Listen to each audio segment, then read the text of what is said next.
Well, at this point, more than a week has passed since the presidential debate, and now a Republican lawmaker is accusing ABC News of bias. U.S. Senator Roger Marshall of Kansas is demanding the network turn over all communications with the Harris team.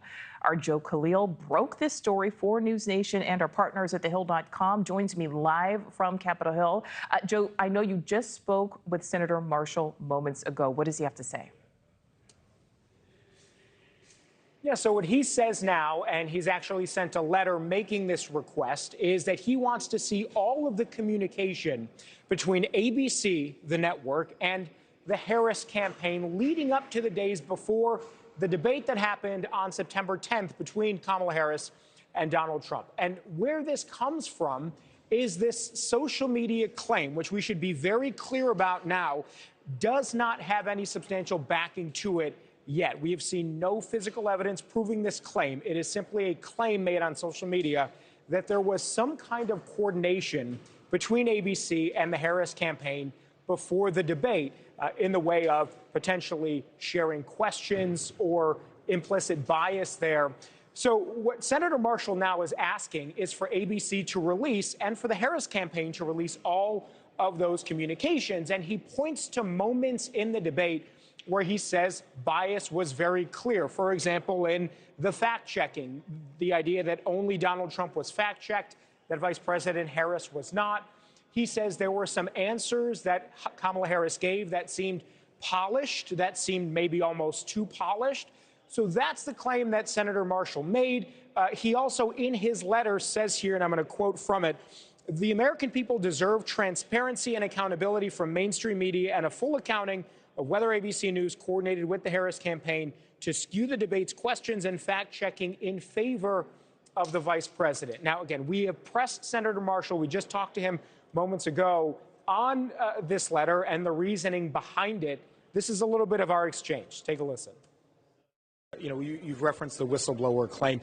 Has a whistleblower talked to you? Have you seen anything specific that would lead you to believe that there's real substance behind it?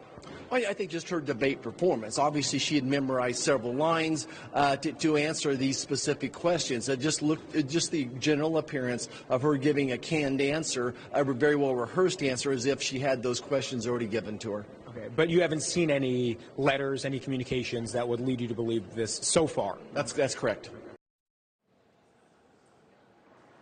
We should mention Senator Marshall is, as he's moving forward here on this, is in the minority in the Senate. Republicans do not have a majority, which means that they don't have any subpoena power. There is no sort of legal weight behind this. It is simply now a request of ABC News and of the Harris campaign to release their communications. And he says it is, in fact, a demand that the public should be loud and vocal about asking for that kind of information. But in terms of any force mechanism to compel those documents or text messages or emails to be released, he does not have that, Nichole. So this is going to be essentially a pressure campaign as he sends this letter out. We should also mention we did reach out to ABC News for a response.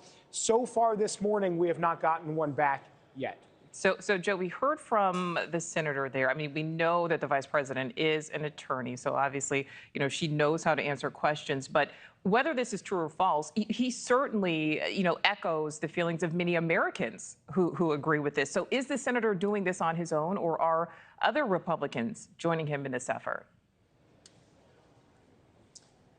Yeah, well, it appeared as though at one time, as this letter was circulating, there may have been an effort to try to get some other signatures on it. But as far as we know now, no one else has put their name onto this effort. And we've been instructed that the the Senate leadership on the Republican side did not have a hand in writing this letter either. So at this moment, it's Senator Marshall on his own. That doesn't mean that in the next couple of days you may have others signing on to it. Certainly, we've seen others talk about these whistleblower claims, these alleged whistleblower claims. But so far, it's just Senator Marshall in this effort. All right, we'll see if anything comes of it. Joe Khalil live for us there with that reporting. Great job, Joe. Thank you. Thanks for watching. Go to joinnn.com to find NewsNation on your screen. And don't forget to click the red subscribe button below to get more of NewsNation's fact-driven, unbiased coverage.